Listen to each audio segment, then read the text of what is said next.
और इसी बीच बड़ी खबर सामने आ रही है, कांग्रेस की आरक्षण पर मास्टर स्ट्रोक की तैयारी। कल आपको बता दें कि रंधावा, गहलोत और डोटासरा की चर्चा होगी। आज भी रंधावा की मीटिंग्स में आरक्षण पर चर्चा हुई है।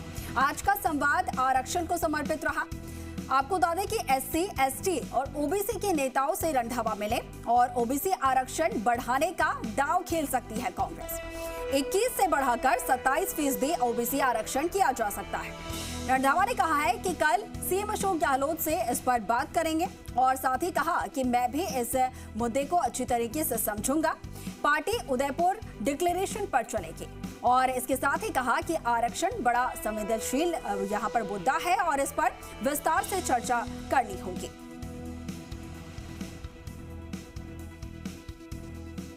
और इस खबर पर ज्यादा जानकारी के साथ सहयोगी शशि शर्मा हमारे साथ फोन लाइन पर जुड़े हैं। आज शशि, अब कांग्रेस की तरफ से एक और मास्टर स्ट्रोक की तैयारी की जा रही है, हो सकता है आरक्षण पर, क्योंकि बताया जा रहा है कि कल अहम बैठक होने जा रही है। सीएम के साथ भी पीसीसी चीफ भी मौजूद रहेंगे।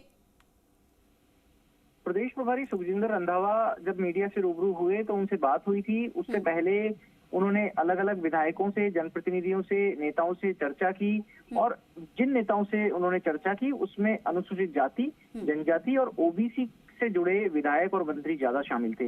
इसके बाद में मंत्री रामलाल जाट ने भी इस बात के संकेत दिए कि सरकार आरक्षण बढ़ाने पर विचार कर सकती है। जब रंधावा से सवाल हुआ तो उन्होंने भी कहा कि मामला बहुत संवेदनशील है, इस पर सही तरीके से बात करनी होगी, सही तरीके से मामले को डील करना होगा, उदयपुर डिक्लेरेशन देखना होगा। रंधावा ने ये भी कहा कि कल मुख्यमंत्री अशोक गहलोत से वे इस पर बात करेंगे।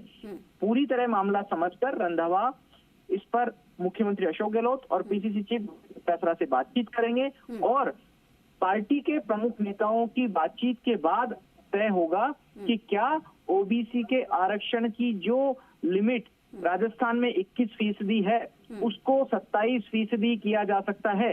आप देखिए, अभी अनुसूचित जाति बात कर ले तो अनुसूचित जाति को 16% और जनजाति को 12% आरक्षण मिला हुआ है।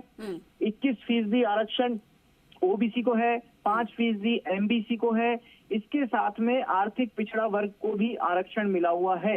50% का जो बैरियर था वो आर्थिक पिछड़ा वर्ग के आरक्षण के बाद पार कर गया है। ऐसी सूरत में सरकार की कोशिश है, कांग्रेस पार्टी की कोशिश है कि जातिगत आधार पर जिस जाति की जितनी जनसंख्या है उस तरीके से उसी आधार पर आरक्षण देने के प्रयास किए जाएं।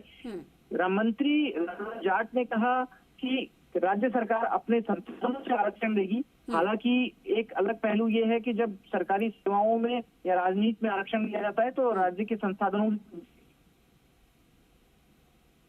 व्यवस्था होती है, आरक्षण का सेग्रीगेशन करना होता है, उसका बंटवारा करना होता है। लेकिन यह चुनावी रणनीति के लिहाज से सरकार का एक मास्टर स्ट्रोक हो सकता है, ऐसा माना जाता है। एक मोटे आकलन के मुताबिक सबसे ज्यादा अगर किसी एक वर्ग की जनसंख्या देखी जाए तो वह ओबीसी वर्ग हो सकता है।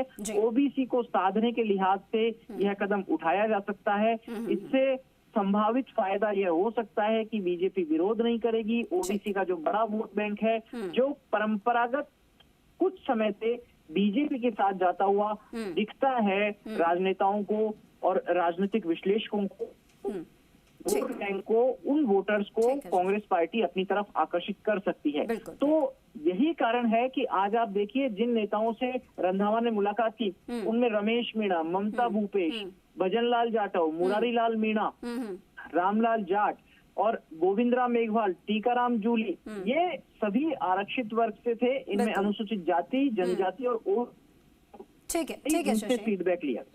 ठीक है शशि, बहुत शुक्रिया आपका तमाम जानकारी के लिए।